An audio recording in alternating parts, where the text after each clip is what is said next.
I think the thing that I'm most proud of in this collection, this flyer that was from Japan when the movie originally released. This was shipped from Osaka. I paid international shipping for this. An original movie program for the 1997 Tokyo release. This is the thing that I'm most proud of in this entire collection, and I'm gonna give you a closer look. So I'll be completely honest with you, I have no idea what screening this came from, but all I know is it's a Japanese Titanic movie program. So on here, it has Leonardo DiCaprio's name and Kate Winslet's name written in Japanese, and the movie name in Japanese, and James Cameron film. Here is the introduction page giving more information about the movie. Includes production stills, movie frames, talking about the story of the film itself, the plot, characters, all that stuff. More production stills. I think out of any of them, this is probably my favorite picture. I need to translate this, I want to see what's on this page. So this page right here is a film review from a Japanese film critic named Masaki Oba, basically talking about the story itself, the impact of this film, and what it was thought about prior to the premiere. Information about the actors within these movies, Leo and Kate.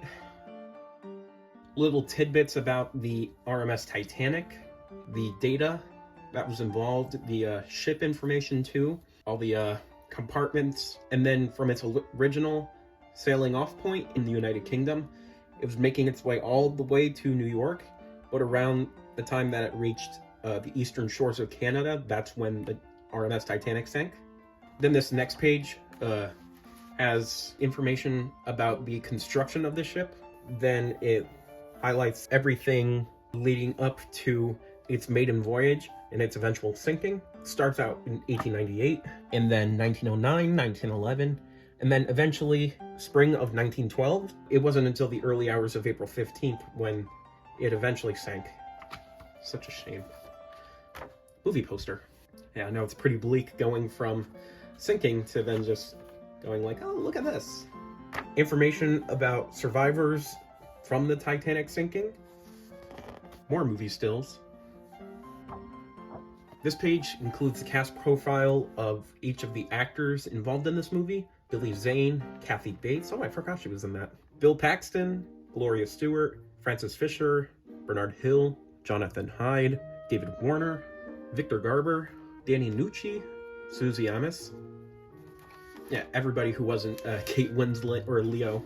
And then a whole bunch of production notes. James Cameron was actually involved in looking for the Titanic back in the 80s, and then eventually this inspired him to make the fictional mixed with historical account of the Titanic sinking, having the set pretty much exactly copy the original designs of the Titanic, the type of special effects work that went into creating a convincing looking boat sinking. The staff that was involved with the making of the movie, and another giant production still. I would say more, but it's all in Japanese, so I'm trying my best. And that's about everything. And it gives a listing of the cast in English and Japanese. One of my other favorite photos from this movie. And look at this. This is my kind of section. All the memorabilia that came from this. So it's got 2 movie posters, smaller form posters, maybe postcards, I believe.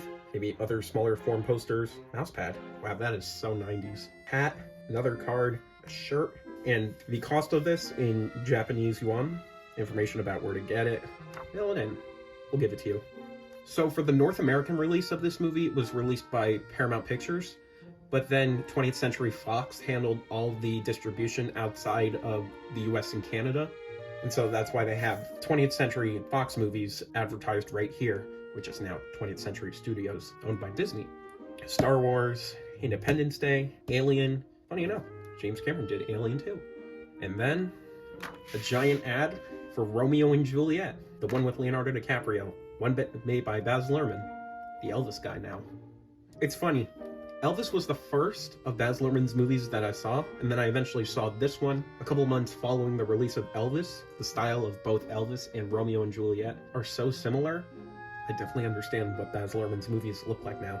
And this was also released by 20th Century Fox, so it kind of makes sense that it all fits in there. That's it. Something that I didn't know before is this program was actually printed out by Toho Company, which is the company that owns the Godzilla franchise. I thought it was a cool little piece of information. Yeah. So I hope you enjoyed this. If you want to subscribe to see more movie-related things, short films, travel vlogs, and other type of stuff, then follow my social media too. Other than that, thanks for watching. All I can think about now is what would a Japanese Romeo and Juliet sound like? I'd be very interested to watch that.